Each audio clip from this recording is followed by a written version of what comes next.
All right. So, did you want to just go ahead and introduce yourself and your organization and tell me what you're passionate about? Tell us what you're passionate about. Yeah, so my name is Rudy Poe, and thank you, Chris, for having me here. I have been an entrepreneur my whole life. I've been a filmmaker most of my life. I had my own Ooh, production company, made documentaries mostly. nice. About 10, 12 years ago, we started a healthy dog food company, which has done very well, which is completely different, 90 degrees, how that happened, right? Very But cool. but it's I been love rather it. it's been rather successful, and that's good. And so that's doing its own thing. And now I'm just doing my own thing. I'm just finished writing a book, and I'm very passionate about the future. So I'm fortunate in that I get to spend a lot of time doing those kind of things. Awesome. So, one of the things that when we first met, you were talking about change, right? Right. And how, I'm a big believer in people being afraid of change, even though change is everywhere and life is change. Like, what's your take? Well, so I actually wrote my book because I have this pet peeve about change, right? That people don't like it. They just don't. And in researching my book, I basically found out that it's in our DNA. It's not really our fault.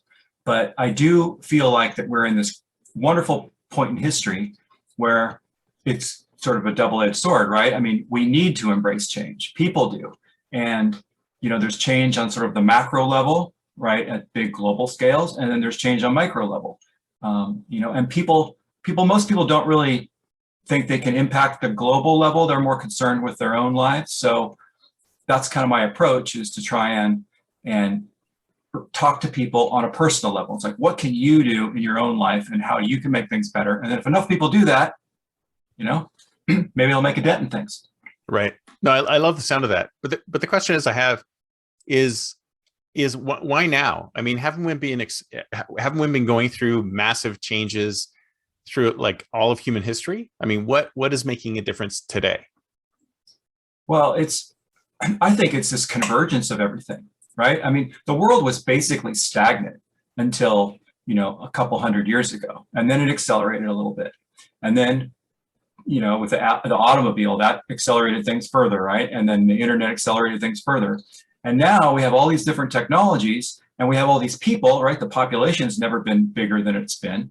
Yeah. So it's all these converging things all at one time. I mean, I've read and things that this next decade is going to be more life-changing in so many ways than any other decade in all of human history. Yeah. I So think we've kind of I subscribe to that. yeah. So are you saying that we've kind of gone beyond sort of the human being's capacity to sort of envelop change or embrace change? I think that people have never they've never embraced change, right? Everybody likes things just the way they are. It's human nature. So my question is, do we need to change human nature given the situation? And I don't know that we can actually change human nature, but I'm a big believer in awareness, right? So if we can raise awareness of what you can control, what you can't, and so that you feel more comfortable with change, then I just really believe that that's gonna help a lot of people. And because there are so many things, people are feeling out of control, right? I mean, we got slapped in the face with a pandemic. We've got all these political and technological things. I get why people are feeling that way. So my hope is to try and calm everybody down, give them some tools to help deal with it a little bit better. So are these new things, or is this something that's been around for a while? Some of the things you're talking about. It's all out there. I mean, I think it's I've been a documentary filmmaker, as I said, for a long time. So I tend to research things. And so I like to get a lot of different points of view on things. So I didn't find anything that was new or revolutionary. There's stuff from the past 100 years and all the way back to, people noting these things back in Socrates' time and all that. So it's nothing new. I don't feel like it's been a subject that people have studied. I've actually looked, you see like Bill Nye, the science guy, and you see Simon Sinek, who's the optimist and everything. I have not found anybody who focuses just on change. I mean, and it's in business and it's in personal, right? I mean, there are change. I mean, you're in business. You help companies change. You know, right? Digital transformation, change management. It's all there.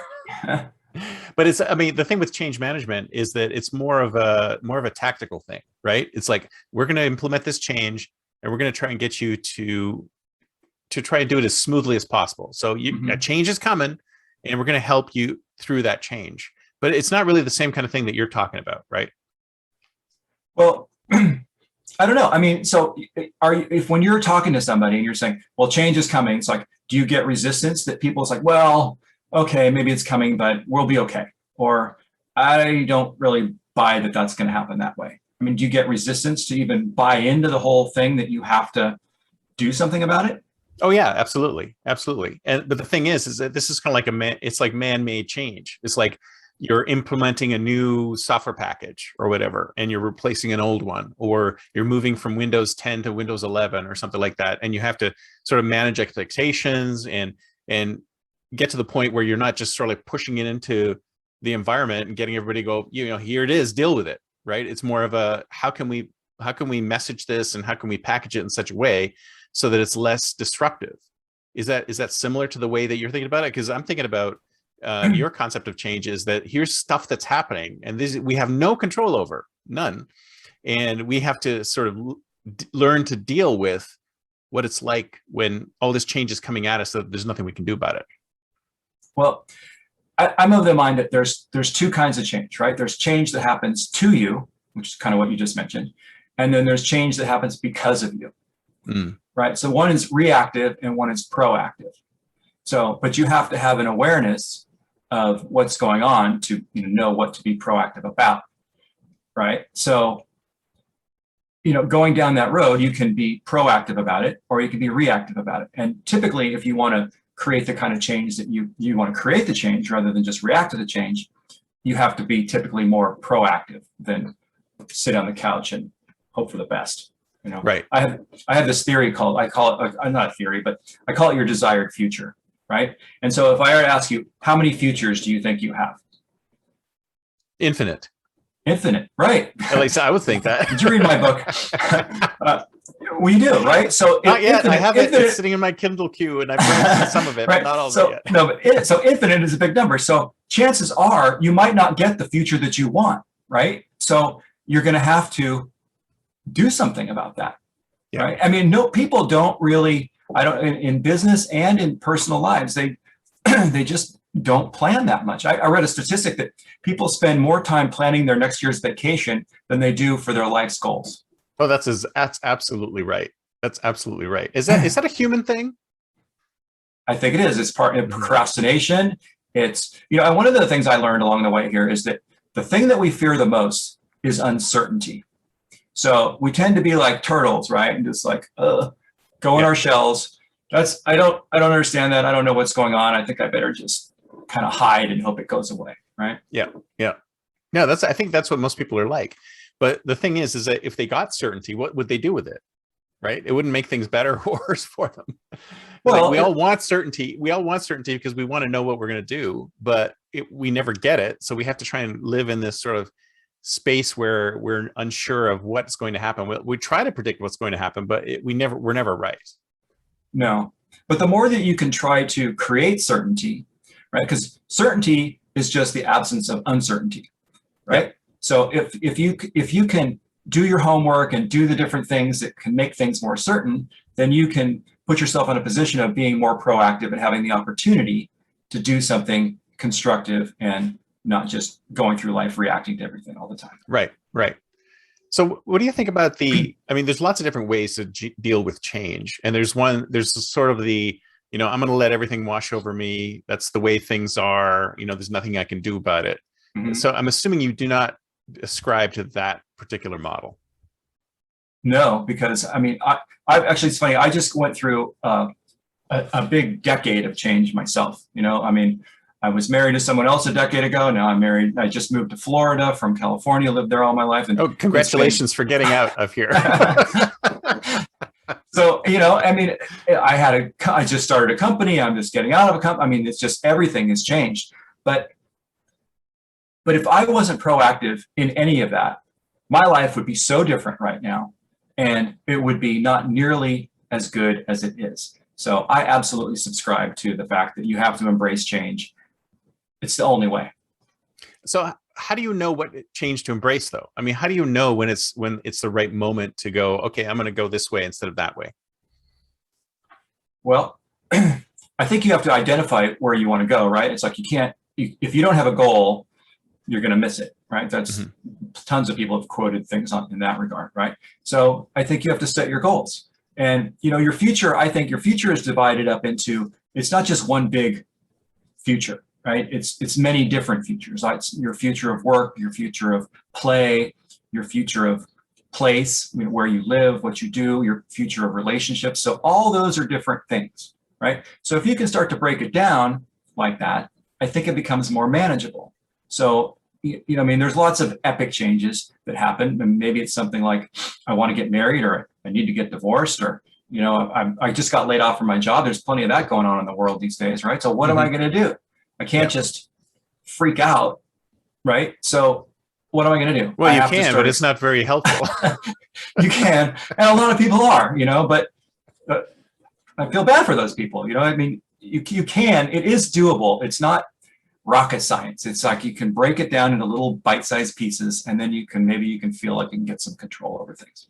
But control, I think all you can control is your attitude and your actions. You can't control the future, you know, but you can control how you look at it, and you control what you can do about it, proactively or reactively. Yeah, it's like what Anthony Robbins says about communications. It's like, you know, it's the person who's you're communicating to. It's how they perceive what you're saying, right? If it's the way that you're perceiving it. And you're right, you can only change your sense, your feelings about something, and your actions. If all these things are conspiring against you, you know, you can either fight against them or you can work with them.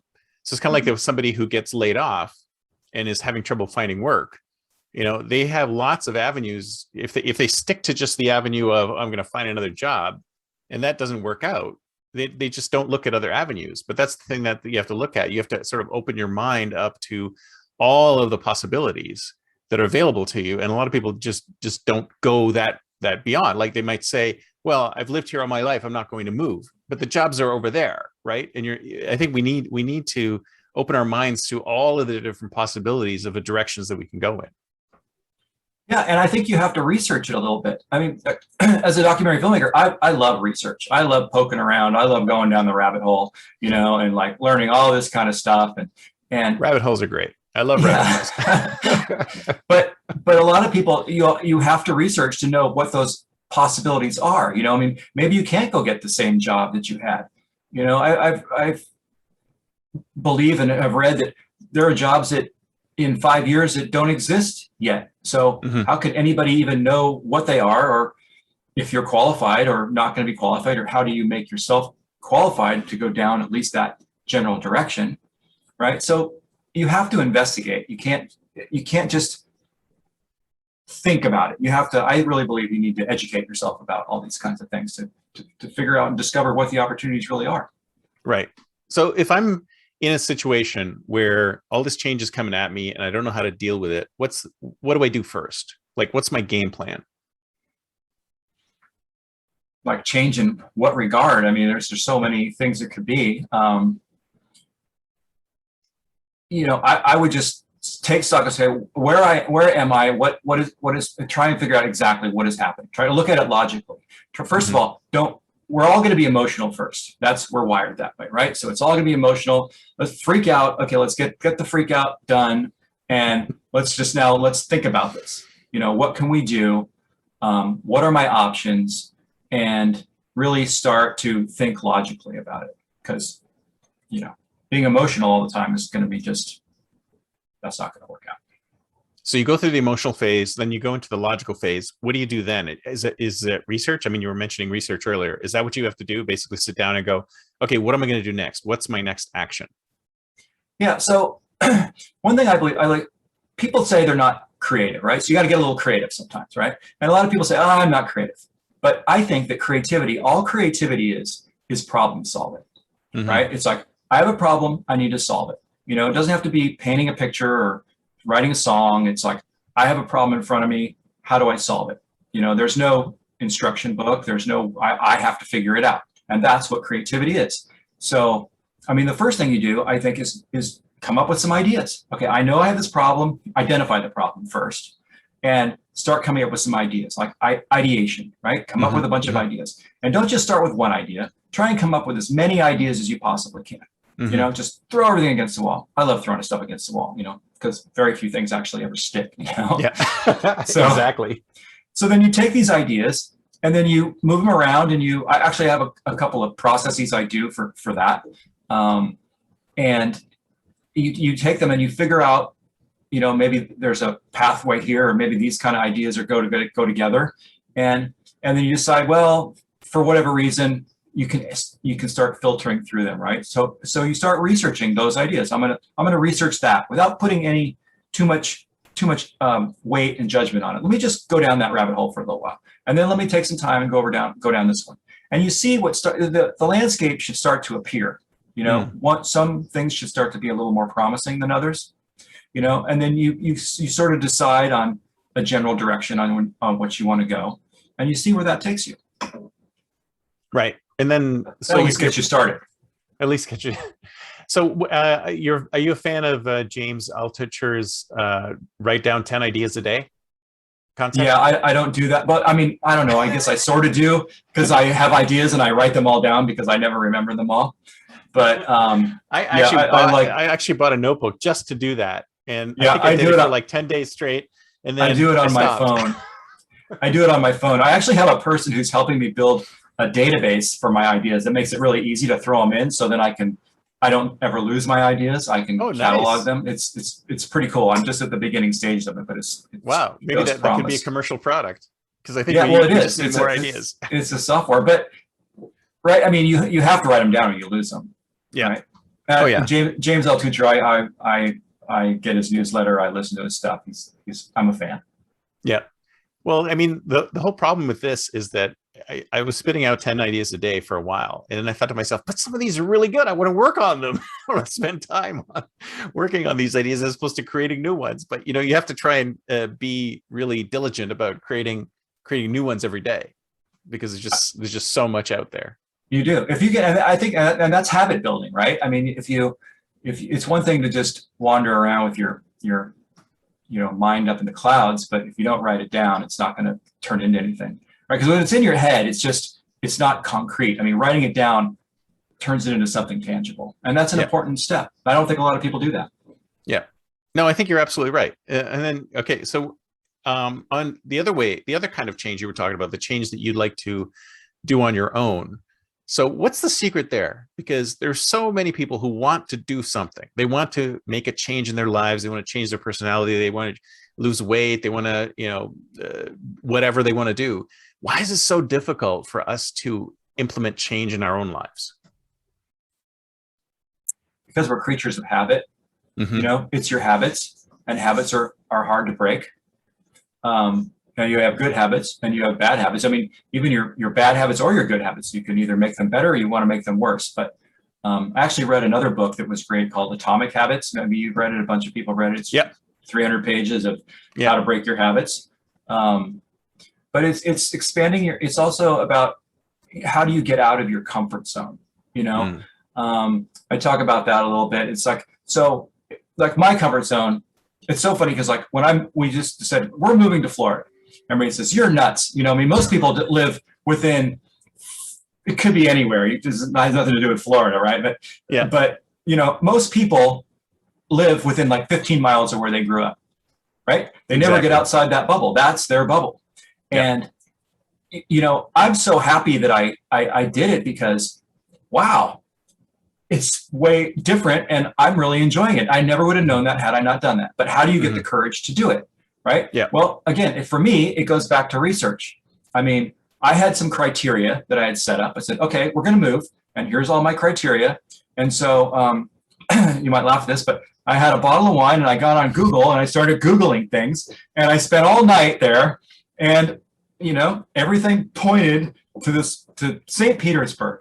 And I didn't end up there, but, you know, I was Googling things that interested me, you know, wine, gourmet food, and art, and yachting, and all these kind of things. And literally everything pointed to one place. Nice. So I went and dug a little deeper, and then we did just like we used to do when we were making a film, we did a scouting trip, took a long weekend and went and checked it out. I mean, because if you can dip your toe in the water, right? You don't have to make the commitment. You're just thinking about it, right? Exactly. I mean, if you're going to move somewhere, just figure out where you might want to move and then go take a trip there and check it out. Do some homework.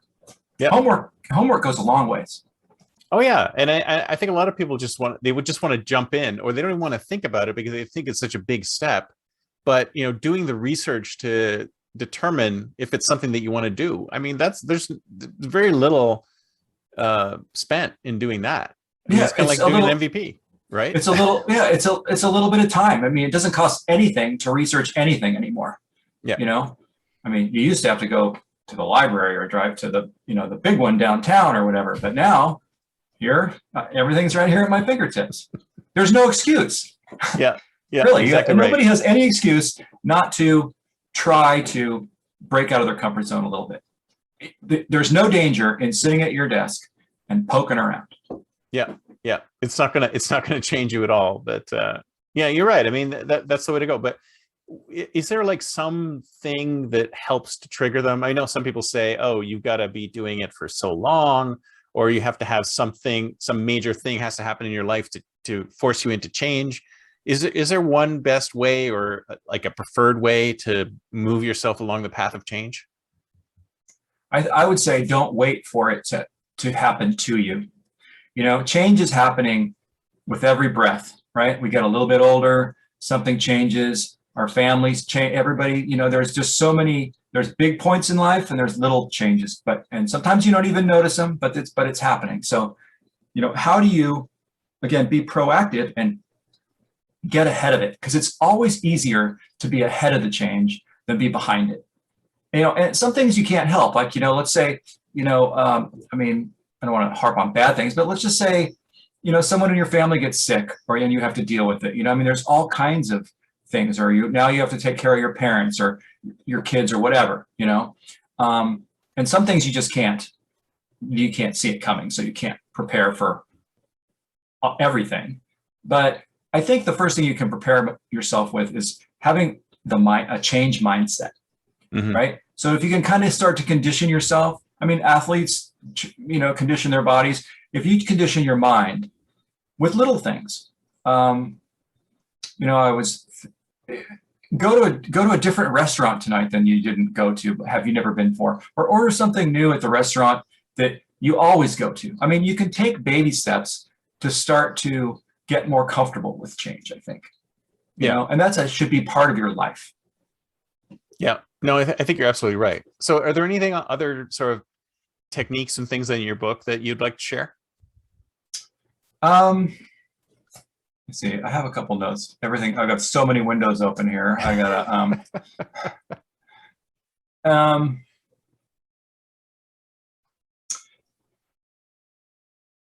so you were talking about, there's a thing that I interviewed a gentleman in my book. I've interviewed a lot. It actually started out as a documentary about 10 years ago. I did 2 documentaries. Actually, I see a flag of Stanford there. The project actually started at Stanford. Oh, cool. We were working with the design school there, and we did a film on an innovation week that they had there. And so I started interviewing a bunch of people there at Stanford, and it was a lot of fun. And then it grew, and I interviewed a whole bunch more people. So I love interviewing people because I'm not the brightest bulb on the porch. I just like to go out and gather all these great points of view, and then I'm good at sort of cooking it up and stirring it into something. So, I love having all these different points of view in my projects. And one interview that I did in particular was a gentleman named Dr. George Land, and he has since passed away, but he did a study about how we lose our creativity as we grow up, school and all these kind of things. So I came up with this word called adultification. And I love it. It is the process of benumbing our minds so that we are no longer able to create and invent, essentially, right? So as we grow up, is there also a process of de-adultification? Because that's kind of what this is. I mean, that's what I'm talking about, right? Because how do you do things? How do you go back to the beginner's mind? How do you see the world as a child? Because we always judge ourselves, and that's part of growing up, right? We get judged, and our ideas are, oh, that's not good, and we kind of it gets beaten out of us, right? Yeah. As we grow older. So if you can recognize that you've been adultified, you can say, well, what can I do? I mean, I don't know. Go read Dr. Seuss books. I mean, I worked on a Dr. Seuss documentary once, so I would go to that one. But I love it. There's all kinds of things. I mean, literally, I read children's books sometimes. There's a lot of great children's books that are for adults, but there's all kinds of things that you can do to try and just stimulate your mind. I'm a big believer in that. Read something, read anything, and just do things that's the only way to really do it is to do it. Yeah. You know what I mean? Well, I'm a big fan of reading stuff that has nothing to do with what you normally do. Like I was reading a book on somebody was talking about, I think it was forest management. And they were talking about how they had to sort of tear down the old forest and put all the trees in a line because they wanted to make sure that the forest was managed properly. And of course it was a total disaster because that's not how nature works. Right. And it's so interesting that some of this stuff actually sort of bleeds into everything else. Right. I mean, there's just so much great knowledge out there that if you just do something that's completely outside of what you know, it'll open your mind up to so many new things. It's great. I love it. Yeah, and there's one of the interesting things I've found. I like to read. I read a lot of business books, a lot of entrepreneurship books, a lot of biographies, a lot of different, all that kind of stuff. But like the focus of my project is really personal. Is to look at it. There's the micro and the macro, and I really want to focus on change at the micro level, meaning the personal level. How can I help one person at a time? And maybe that bottom up will create something, because like a lot of the leaders in the world certainly aren't embracing change, right? I mean, they're fighting tooth and nail to keep it the way it was. Oh hell yeah. Absolutely. So maybe I'll reach some of those people too. But what's interesting is, like, in these business books, I realized if you sort of take out the word business and put in personal, it's amazing how many of the strategies and all those things can be applied to your own life. Like in my book, I say we're all entrepreneurs. Now, most people say, no, I'm not an entrepreneur. No, I have, but we are all entrepreneurs of our own lives. I run Me Inc. and you run You Inc. Right? That's right. And my life, I realize that it's like my life is a business. I have accounts, and I have accounts receivable, accounts payable. I have bills. I need to make income. I have planning. I have to plan for the future. I have to have resources for health and retirement, et cetera, et cetera. So there's so many parallels between business and personal. But to read a business book, you would never think on the surface that it would apply to my life personally. Mm-hmm. You know what I mean? But it's amazing. The crossover is phenomenal. I mean, oh yeah. Well, plus, especially nowadays we're all kind of companies of one, right? I mean, we used to say, oh, we're attached to this company or we're employee of this company, but the way the market is now, we're all independent contractors. We're all free agents, really, because you could lose your job in a second. And you're no longer loyal to the company loyalty. I think that disappeared in 2008. And now we're all free agents. So we kind of really do have to manage our own lives as we would manage a business. So there's a lot of parallels there. Yeah. And even if you still are in a situation where you're working for the same company for a long time, at some point that's going to change. Yeah. Right. So in your own personal business, your life, what are you going to do about that? I mean, maybe you're going to retire and you say, okay, I'm going to get this check and my Social Security or whatever, and you have these resources, I'll make it work with those resources. Okay, that's one path you can do. Or you can say, I'll do this and that. I'm a big fan of the why use or when you can use the word and, right? Yeah. I don't have to do this or that. I can do this and that. And that makes life more fun too, right? It's never boring if you're out there chasing everything around. I mean, you don't want to be like a crazy person, just chase everything around. You want to catch something once in a while.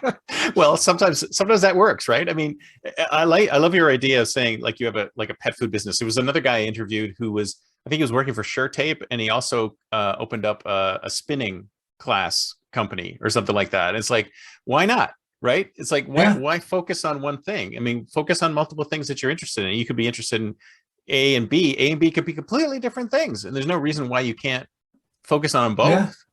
Right? Yeah, I mean, I personally, I like building things. I like building not physical things, but I mean, a company is a physical thing, but I mean, not with a hammer and saw, but I like building companies. I mean, I like, it's the creative process. I mean, I loved figuring it out, whether it's again, it's all problem solving. Problem solving for me is fun. That's, like I said, what creativity is. So building a business, whether it's, you know, widget A or widget B, it doesn't really matter. There's still a lot of the same components, right? You're dealing with people, you have all the different things you have to deal with. And so I didn't really see it as a stretch. A lot of people thought, oh, filmmaker, now you're making a company. That makes sense. No, doesn't, right? I mean, I have a story about that, but I probably shouldn't say, but it's like, oh, yeah, that actually does make sense if you'd open your mind a little bit and see what I can do, you know? Yeah.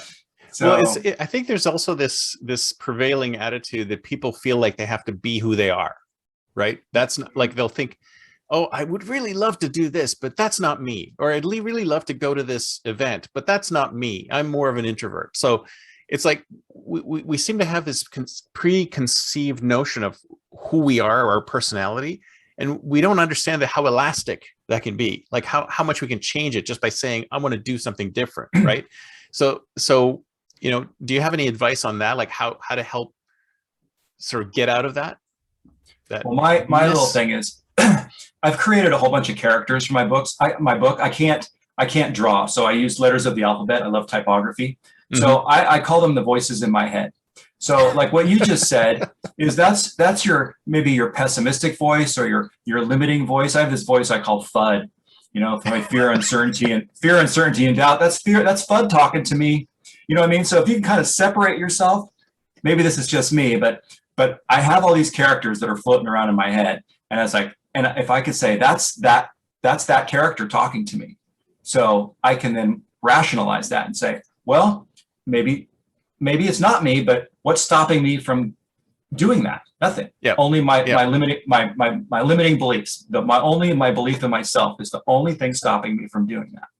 Yeah. So, you know, muster some courage, do some homework, and realize that, you know, it's not going to hurt if you go do that. I mean, you're going to learn something. Worst case, you're going to learn something. Yeah. You know, well, I think a lot of people are just like, they're not open to learning new things as well. I mean, that's another thing. Being a lifelong learner is my advice for everybody. You know, I mean, just be a sponge. There's so much to know. I wish I could learn like 5 times faster, because I know there's way more stuff I want to know than I can possibly process. Yeah. So I'm looking forward to it. It's part of that de-adultification process, because once you're adultified, you think, okay, I know all of this stuff. I don't need to learn anything else.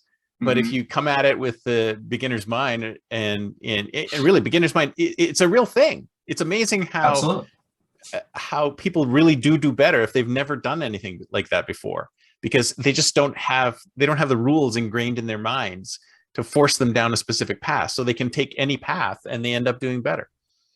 What's amazing is my golf game. Maybe you should play tennis and you'll learn how to swing a little different or something, you know. But what's amazing is, like, a lot of the companies that have changed the world, they weren't, you know, they never came from that industry, right? They came at it from another way. So a fresh perspective is always good. Yeah. Yeah. So if I wanted to implement change in my life, I would just sort of sit down and decide on what change I want to implement, and then research it. And then what then? Like, what are the steps I would take after that? So I would say, so like in my book, there's a whole bunch of exercises that kind of basically walks you through this process. And the one of the first ones is to identify what I call your desired futures. You know, and I gave you some ideas, like what categories: future of work, future of relationships, future of play, future, all these different things, you know, and just lay them all out there. And then you can kind of take a look at them, you know, and then I have a part of it, then there's going to be a bunch of things that are going to get in your way of achieving them, right? And most of those things have nothing to do with the external world. Most of those things are all in your head, you know? So I talk a whole bunch about that, and let's dissect those things and say, well, what's getting in your way of doing that? You know, what is it that you're scared of? What do you fear? What creates anxiety? What are you worried about making mistakes? I mean, identify things in your personality so you can sort of identify those voices in your head, right? And then you get past those, and then with that, knowing with what's in your way, your obstacles, you can then start to focus on, you know, the mindset, being positive, and all the tools that go with saying, okay, let's put that aside now and let's focus on these other things. You know, and change doesn't happen alone. You don't do it in a vacuum, right? So when you change, or when you want to change, there's people around you, and that change, or even your idea of changing, is like, hey, I think I'm going to change. I think I'm going to move. I think I'm going to take up a new hobby, whatever it is. Somebody go, well, like you just said, it's like, well, you're not a golfer. Why would you think you can play? How do you think you can play golf? It's like, well, I can learn, right? So you have to deal with those around us too. So we have to learn to deal with chaos and naysayers and all this kind of stuff. I mean, it's not easy, right?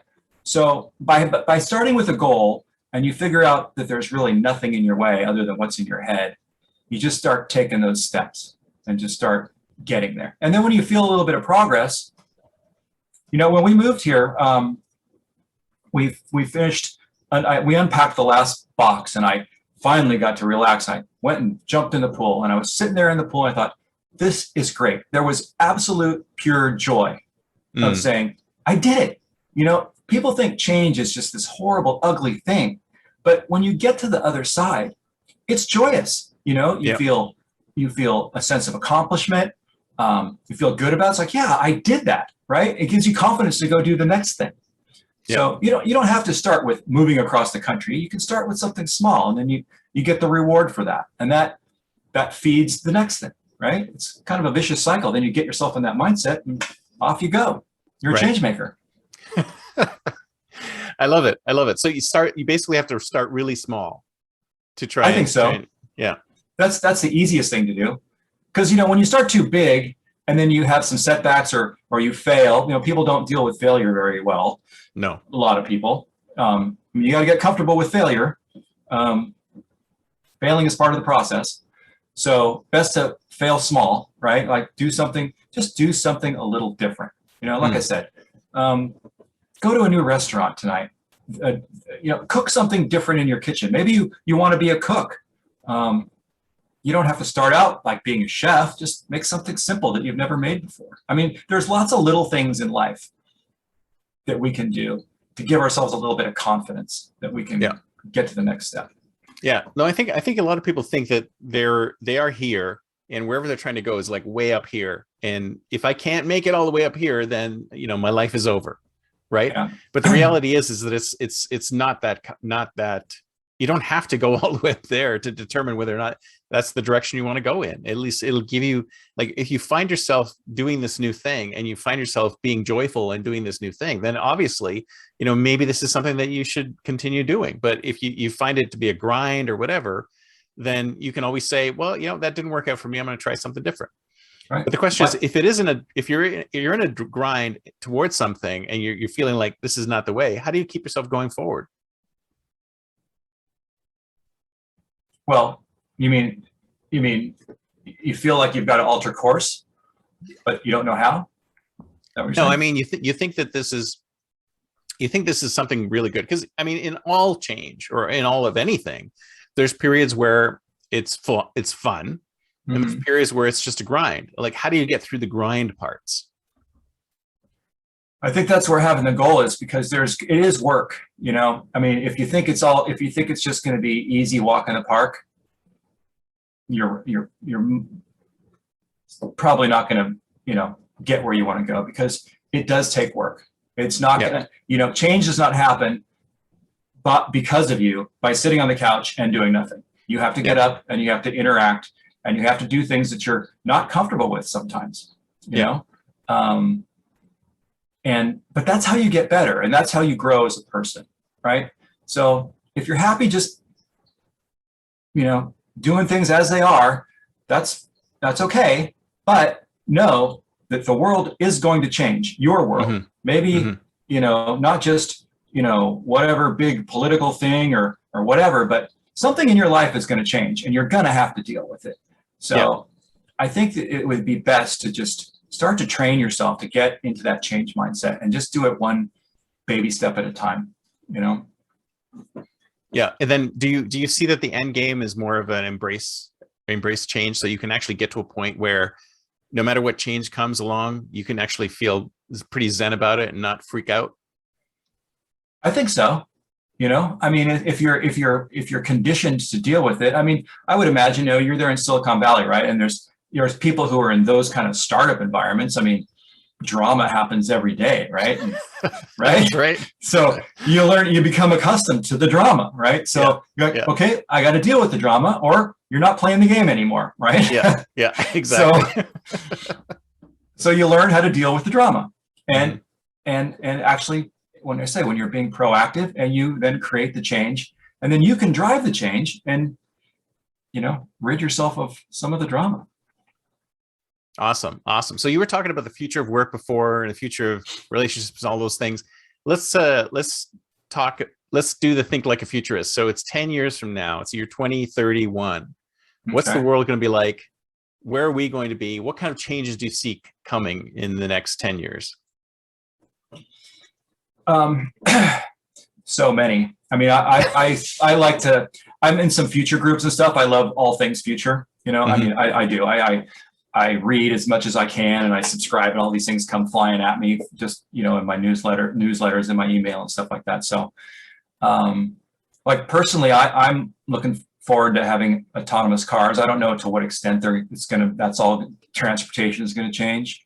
I think there's going to be a lot of, I mean, there's so many things changing. This whole convergence idea of technologies coming together. I mean, you can just feel it. You can see it. In the articles I read, it's like, there's just so many things. It's almost like you can't see. There's so much. That's, how do you predict that? And, you know, I don't know that you actually can. So that's why I think you have to be open to rolling with it and seeing what it comes. But, you know, like I'm not going to go buy a new car right now. I'm going to wait and see what happens, you know? So sometimes I'm going to wait in that, you know? I don't know. There's so many things. I can't say, oh, this is going to happen or that's going to happen. I'm not Ray Kurzweil, you know. I'm not like, oh, well, this specific thing is going to happen, you know. Well, I mean, do you think we'll ever be going back to the office? Do you think we're ever going to get back to normal again after all this? Not like we were. I mean, you know, some businesses are going to try and hold on to that old model. I was reading something just yesterday saying, you know, I was reading an article yesterday about 10 different cities are becoming revitalized because everybody's realizing they can not just work from home, but actually move their home to go work someplace that's a more enjoyable place to live. You know, I mean, I don't know that I would agree that all those particular places I read about were more enjoyable to live, but okay. Well, everyone has their own preferences, right? Right. So that's the future of work. So we're all going to be remote. We're all going to be doing our jobs from God knows where. But what about education? Where do you think education is going? I think education is going to be much, much better. You know, I've had a one foot in the pond there with education for quite a while. Being a filmmaker, I've done educational projects and this and that, and it's actually kind of hard for me. It's funny because, like, I've been a documentary filmmaker. I think, well, I want to make one more documentary, and I want to make a documentary about the future. But then I think, why do I want to do that? Because a documentary in and of itself is kind of old school, right? Yep. I mean, it's kind of like, once you do it, it's fixed, it's set, it's like set in stone. It will never change. And I like this idea of lots of moving parts where it's a bunch of short things. And I think that people are going to have much more access to a lot more stuff. I mean, you already do, right? I mean, you can take a class on just about anything on the internet if you're so inclined. Yeah. And I just hope that the school systems themselves will start to think differently about education, you know, because education has been this sort of industrial process where everybody goes in at the same age and they go and you churn out the same. I mean, that education system was designed for another time. Yeah, that time has come and gone, right? So to keep pushing through kids through that machine is ridiculous. We have to find a way to let people. We have to teach creativity. We have to teach problem solving. You know, all the things that were never classes. Like, how many times you found yourself saying, "Oh, why didn't they teach me that in school?" Yeah, I mean, exactly. So much, there was especially never problem solving. Problem solving Yeah. is like, if you ask me, I mean, I have plenty of examples of if you could have one skill, that's the only skill you have, is it's problem solving, right? Because with Absolutely. that skill, every other skill leads from that skill, because you can Yep. learn any other skill as long as you Yep. know how to figure problems out. Yep. The last section of my book is called the process. I call it the process of illumination, and it is the process of problem solving. So that's where the book heads. It's like, okay, I'm going to teach you how to be a problem solver, because I think because it is a process, right? So if Yep. you can learn the process, you can then adjust it and tweak it to whatever your situation may be. But the process is basically the same, you know, like we talked about earlier, ideation, research. You know, you go through this, you figure out how to let it stew in your head. You have your aha moment. You do all this, and you test it out, and you iterate. Right? It's just this, and whether that's a little problem of how to cook an egg a certain way. It's like, I'm going to get this through, and then I figured it out. Problem solve. Next problem. Right? Or if it's building the next great company, same thing. Just more complicated problems. You know, lots of little problems. Yeah, absolutely. And it's interesting what you said about education, because I think that kind of disruption needs to go everywhere, because so many of our institutions are stuck in the way things used to be. And we need to sort of disrupt ourselves out of that and do things in a whole new way. And I think you're seeing that sort of, it's almost like gears gnashing against each other. It's like we want to do it the old way, and the new way is coming in, and it's just these things are not matching up. So I'm hoping to see a lot more disruption, where things kind of change completely. But there's just so many people who just want to keep things the way they are. Yeah, but you know, I think that's there's got to be some kind of tipping point, because we can't keep holding on to the way things were, because it's just not going to work. I mean, we're at this big inflection point in so many ways, right? I mean, we need a new generation of problem solvers, not of people who've memorized the capitals of all 50 states or whatever they teach you in school, right? It's like, I have Google for that, you know? I don't need to know anything, really. I was suggesting in a blog post that we should just do away with geography and history, and people were like shocked. You know, like, come on! If I want geography or history, I can just look it up, right? Right. No, but really, seriously, right? We need to learn the process of creating and figuring things out. That's, like you said, that's the most important thing.